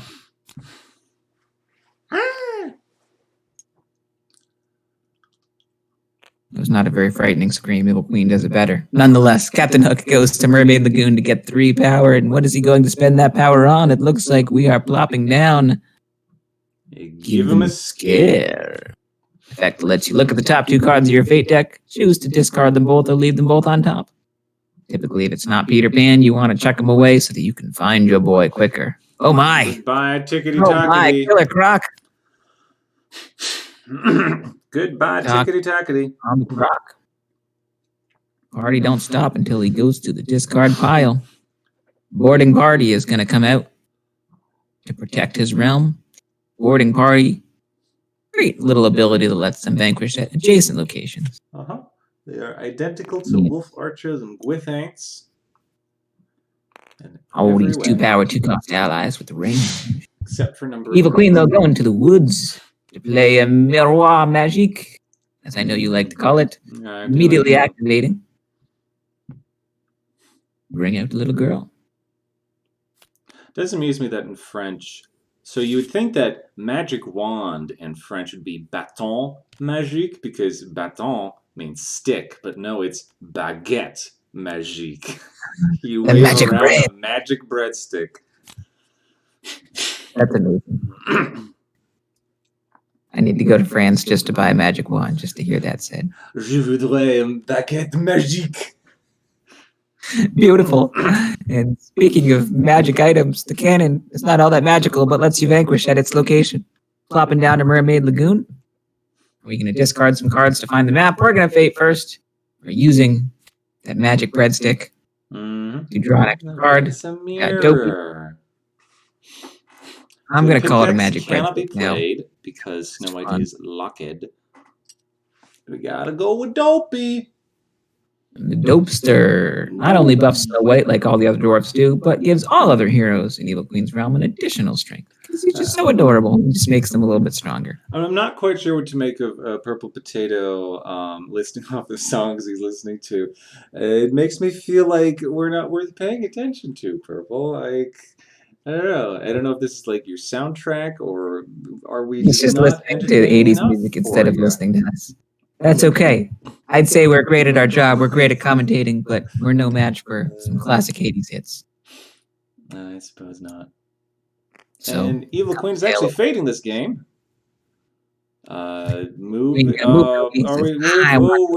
Dopey in. Okay. I know that's not a move you would personally do. I know you like to have your laboratory nice and clear. I do like that. Oh, and there's Petey Boy. There's a boy. Nice Petey Boy. I mean, our past these Evil Queen players, they seem to like keeping their activates open. You know what? Fine. If that is the way you want to play, feel free to. It's not the way I like to play. I like having that move a hero action open. Each their own. But that's the beautiful thing about this game is everyone has their own play styles. You can see the same villain played multiple times, but different people play them differently. Ooh, part of the fun. Evil Queen gets a little bit jealous of that money and gets some extra poison. I'm gonna give them a scare right after Peter Pan came out. Just to see if we can maybe get rid of somebody annoying, get rid of Tinkerbell, get rid of Wendy. Maybe some of those boys who are just lost. It looks like those aren't too bad, so we're gonna stick those back on top. Could be a taunt and a dust that is unplayable right now that the Hangman's Tree is locked. I think I'm going to may have mistakenly drawn from his discard pile instead of his deck at some point. But we're just going to keep going.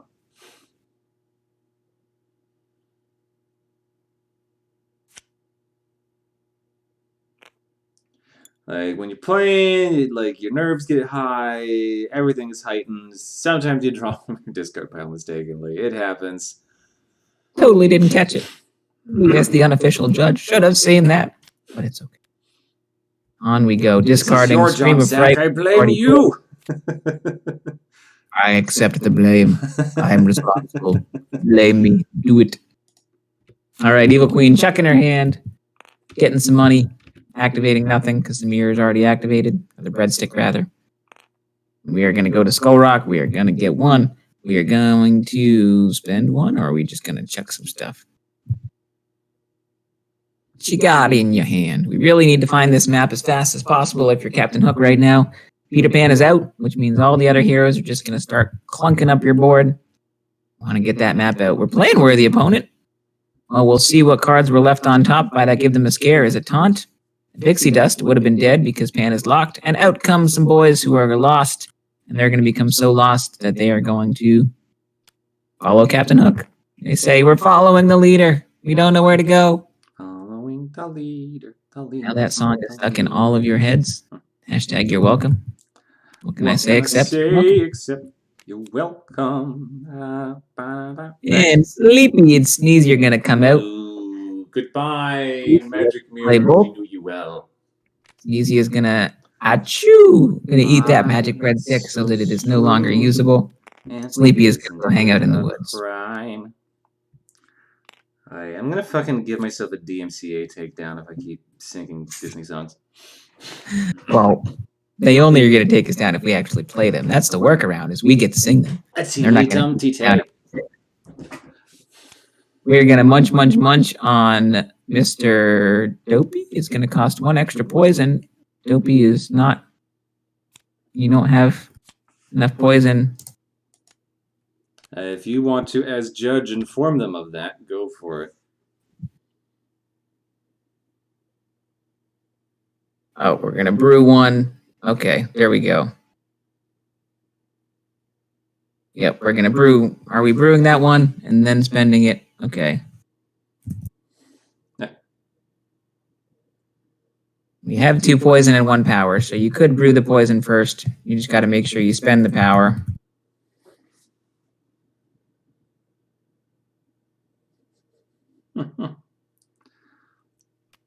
Decisions. You can't put the pixie dust on Peter, so we're putting him on the Lost Boys.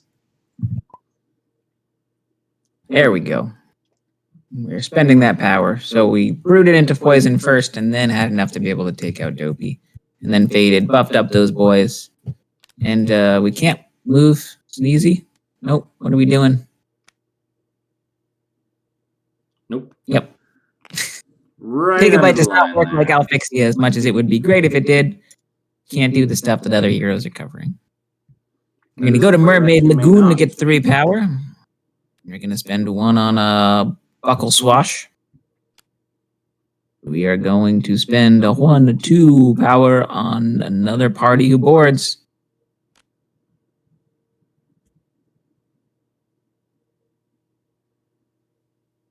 We could take out the Lost Boys if we wanted with that cannon, but choosing not to. Choosing just to let them sit, let them be rather. Evil Queen gonna go to the woods, and we're gonna fix that little Sleepy. Get 2 extra power. Nothing to activate. Nope. Just gonna wanted Throne. Interesting. Black Magic we're getting rid of. Could have been used to play and immediately play the ingredient you find with it at the mine. But instead, we're just gonna chuck it. Hope to just some Evil Queen players who don't like black magic. They think it's too expensive, and you know, there's more power to them. I will not. It's a time versus money cost. It may cost you Judgy. power, but it speeds up your clock of getting those ingredients a little bit quicker. Does do that. We're gonna get rid of giving them a scare. We are going to also get rid of cunning, which can be triggered if the huntsman is out. Otherwise, useless card. Holding on to 2 cards, choosing to fate. We got woodland creatures and love's first kiss. Evil queen with no poison to lose. You can stick Dopey back on top of the fate deck, or you can make want to queen pull out discard Doc it. here, so I think you do woodland creatures. Yep, especially That's because exactly we're what still looking for 2 more ingredients with 10 cards left. Odds are you got one in there.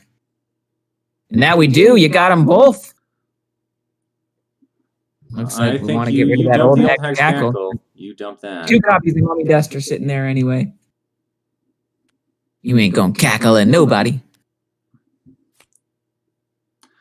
Think Prezivo might be regretting not sticking with Radigan here. Well, we do have Snow White already out, and we will play that 3rd ingredient. There is still another copy of Old Hex Cackle left with 10 cards to go. And you never know. Captain Hook is still looking for that map. There's 17 cards left in his villain deck. Evil Queen only has 10 cards left. Spend 1 to play Mummy Dust, which will not go off next turn because Hook cannot bait even if he wanted to. But just we're going to brew 1 power into poison for gits and shiggles. Just because. I we're going to play John or some more Lost Boys. Very appreciative of your attention, Purple Potato. It warms the cockles of my dark, dark heart. You can listen to us sing the songs instead. Looks like the boys are going to get lost. Now, Captain Hook, what do? Do you decide to follow the Lost Boys to Mermaid Lagoon? Or do you go to Jolly Roger? It's like, that's where we're going. We're going to get 1 power. We are going to vanquish those boys who are lost. They're so lost, they're just going to keep their search going for their leader right into that discard pile. We are going to play a card, discard. You really want to keep discarding if you're Captain Hook. You need that map. Still 17 cards left in your deck. You got to get through it as fast as you can. Plopping down a Hook's case, which is a great call. Use that case to get some extra money every time you go. Weight of Glory has requested Whistle While You Work. Come whistle while you work. You can do the whistling. I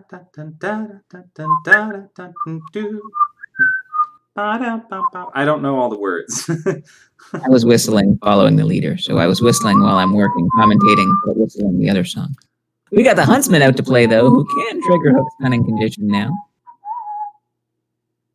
Looks like, did we play Mummy Dust? I think we did. We just played it to the discard pile. Or did we? I'm not sure if that was played. I think it was played because we spent power. So that is activated.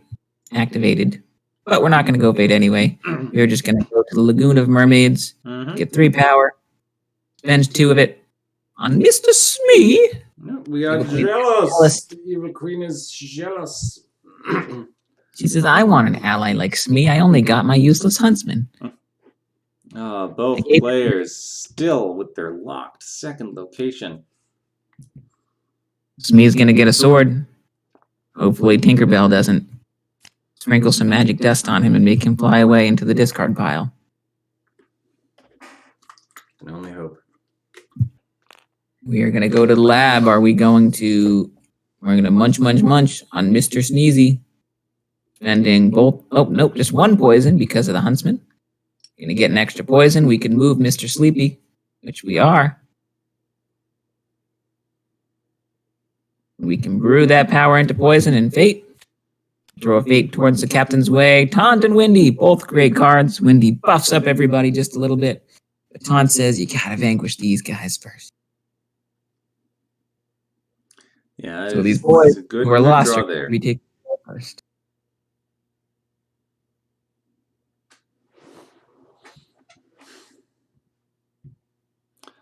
Okay. Now, Hook. Going to not play anything, but hopefully discard something. You gotta get that map. Evil Queen's going to be vain because of all Hook's items. Yep. He's got 3 on his side and 2 on the top side of the board. 5 items in his realm right now. Vanity only requires 2, but it lets you reveal the top 3 cards of your deck. Choose to discard them or put them back in whatever order you want. And take a bite, Black and Night, in those tomes. Mm-hmm. Rid of the Black and Night, getting rid of the tomes. Take a bite's going to go back. And we still can fate. We're still trying to decide whether we want to discard. We've gained 1 from our case. Chuck and Worthy Opponent. Chuck an Obsession. Chuck in a Cannon. Weight of Glory. So the other Lost Boys was gotten rid of. Yep. Ooh, there's you Dr. play Happy here. You play Happy. Nerf all of that beautiful, lovely poison. Happy's going to squat in the woods, making both of that poison go away. Mm-hmm. Daddy do. Right, Hook's still searching for that map. 10 cards left in his deck. Evil Queen, though, searching for that Old Hag's Cackle with 2 cards left in her deck. So she either has it or is about to draw it next turn. Hook plopping that Cunning because of the Huntsman to put down a big buff Brute. That Brute gonna go intimidate those boys who look like they are toast next turn. Gonna go get 3 power from the mine. Did we misclick? Oh, we're gonna Old Hag's Cackle to get 3 more, so we should be at... Oh, no, we were at 1. Yep. Now we're at 7. We're gonna Thunderbolt to do it again. That Cackle should be played. It's a lot there we go. Of power.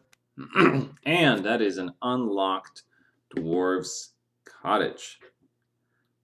Oh, looks like we used it to play Black and Night instead, gaining only 2. Not sure why, but...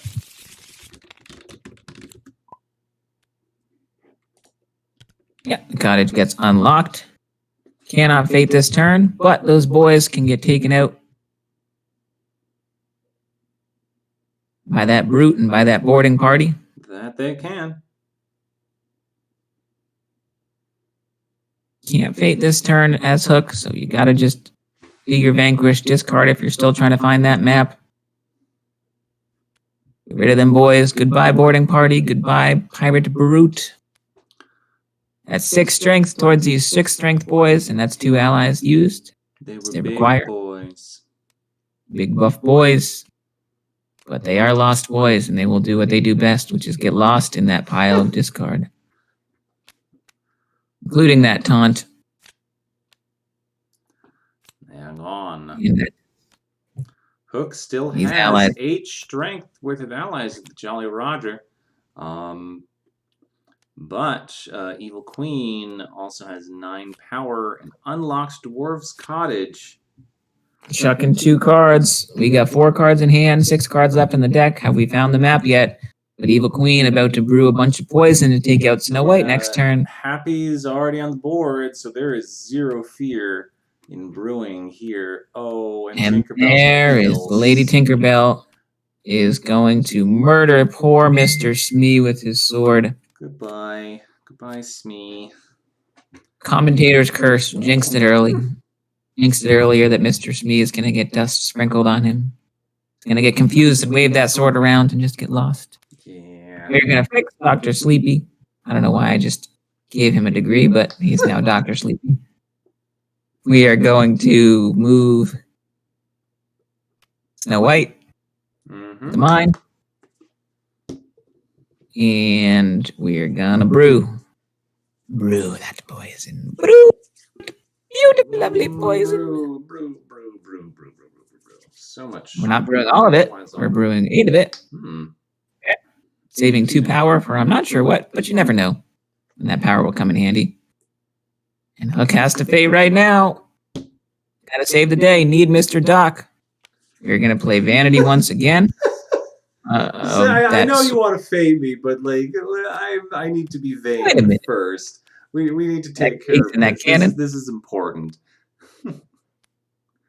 It's like a mummy dust is going back, or in the discard rather. The Vanity. I might keep that Vanity on top because you know it can be played. No. So you don't want it clocking up your hand. Well, I won't because you'll play it as soon as it comes out next turn. But all right, now I would rather draw whatever whatever else comes up, honestly. That's fair. All right, we're going to go gain one from the case, one from the location, I think. We're going to discard first. What are we doing? I think I would be fading first just to see if it's game over or not. We do have the map, finally. The Neverland map has finally landed. Peter Pan. You really want Doc right now. I think Doc is the only thing that could do it. Woodland creatures might be able to take a bite from your hand. Pickaxe could put Snow White at exactly 8. We are chucking some cards. Don't forget to gain our power. The location in the case, there's a Woodland Creatures, and there's Bashful, so we're going to have to hope multiple copies of Take a Bite are not in hand. Yep, there is a Take a Bite on top of the deck. Oof! That will do it. That will buy a turn. That buys a turn. A turn for you to go to Hangman's Tree, move over Boy in the Green Tights, and don't forget to gain your money. We were at 4, we spent 4. Gotta remember to use all your actions. We get the power at the top in Hook's case. Yeah, we're not playing against Gaston yet. Yep. All right, we are going to get 1 from Dwarf's Cottage. We're just going to discard, or we hold on to stuff. Who knows? You don't really need that right now. You just need to take a bite. We're going to play Thunderbolt to get some more money, it seems, from Old Hag's Cackle. Yep. Yeah, right now for the Fate, you need any hero to throw at Hangman's Tree. You just need to be able to make sure there is no Fate. Now, Hook could play the device for free if he has it in his hand at this point. That is true. And use both moves to move 2 people over. We got Michael and a splitting headache. Looks like Michael is going to go to the tree. So we either have the device and can move in Fate and maybe bring out Doc, or it is game over. Snow White is dead next turn. We're discarding those tomes, drawing back up to 4. We have that device. Can we move Michael and Peter Pan this turn? No, we cannot. We're not. You saw that Take a Bite. This is going to be game for Prezzivo.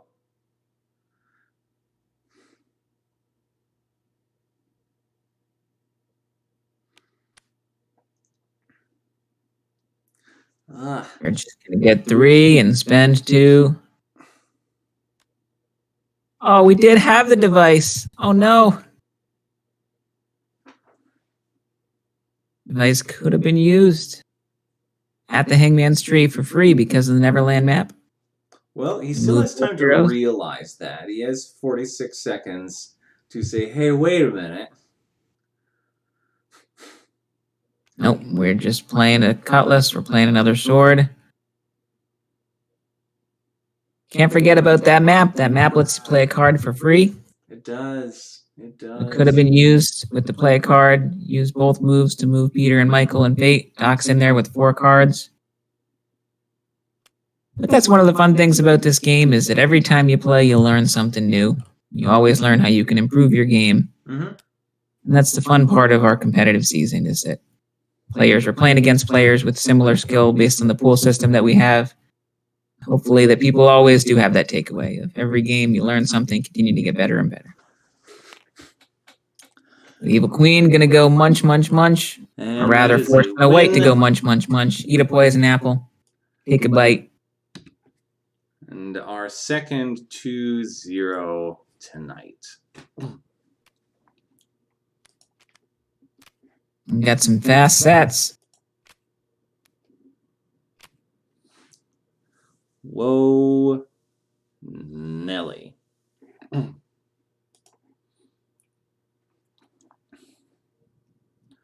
All right, well played by both. Best of luck to both of them for the rest of the season, and hopefully they come back for the next season. But Absolutely. We are going to come back to our lovely, lovely, lovely faces. Turning back on our webcams. Lovely, lovely. Beautiful, lovely. These Beautiful, lovely faces. Beautiful and lovely that you're going to have to tax them. Or, as it's known now, visions. Vision. Visions. Yeah, so what did you think of that set there? That was some great play we saw from both players. We saw some great Queen of Hearts play and some nice Captain Hook play from Hobgoblin. and we saw some solid Radigan, some solid Evil Queen from Prezebo. All 4 of those villains have been played quite a bit this season, not just by those players, but by many players in our league. So it's cool to see them continue to get represented on stream, continue to get played more. I'd love to see more of the underplayed villains get some more love, some Scar, some Hades, any of the perfectly wretched villains. Yeah, but for now, we'll enjoy seeing more Hook and Queen of Hearts and Evil Queen and Radigan. No Doctor today, which is surprising, but perhaps next time. Was it? I think it was Chocolate and Skimble were playing earlier, and Chocolate was playing Doctor. Oh, I just played against Purple Potato before this stream, and I played against Doctor. I had the worst... Actually, this wasn't a Doctor match, but I had the worst double deception I've ever seen in a game of Villainous before. I was playing as Evil Queen, against Purple playing as Jafar. I have to go murder Doc before murdering Snow White, so I go to murder Doc, and as soon as I murder, double deception is played. And what are the 2 cards that are revealed? First card is Love's First Kiss, which puts Doc right back on the top, and the second deception replays Doc to my location, meaning I wasted a whole turn and poison. And worse, it was at the cottage, so I could not even take that turn either. It was the most brutal double deception I'd ever seen in my life. That is very oof. That is very oof. It was very oof. Somehow I still came back to win that game, only to lose against Doctor in the 3rd game of that set. Curse you, Doctor. It was 6-card fortune pile, 50-50, and naturally the first card I revealed was Rule New Orleans. So all right. That happens. All right. Well, thank you everyone for coming out this evening. I'm going to take a half an hour break or so, and then I'm going to be playing Lark, probably around 9:30 or so. So if you're in the Discord and you want to spectate that, feel free and watch us play. I need to think about what to play versus Lark. And yeah, thank you for coming out. Thank you, Zach, for joining me. And we will see you all again next Tuesday. The final week of the season, week 6. There'll be some intense games. Some of these players vie for a spot in the coveted top 4 to play in our final tournament. Which you may be one of those. I may be. We will see. I think I have lost any chance at that. But you're still up there. You never know. Don't count yourself out. I don't think getting a 2-0 match in the 5th week very well prepares you for getting the top 4. But yeah. Good night, everybody. We'll see you next time. As always, believe in the heart of the cards. Sure. Bye.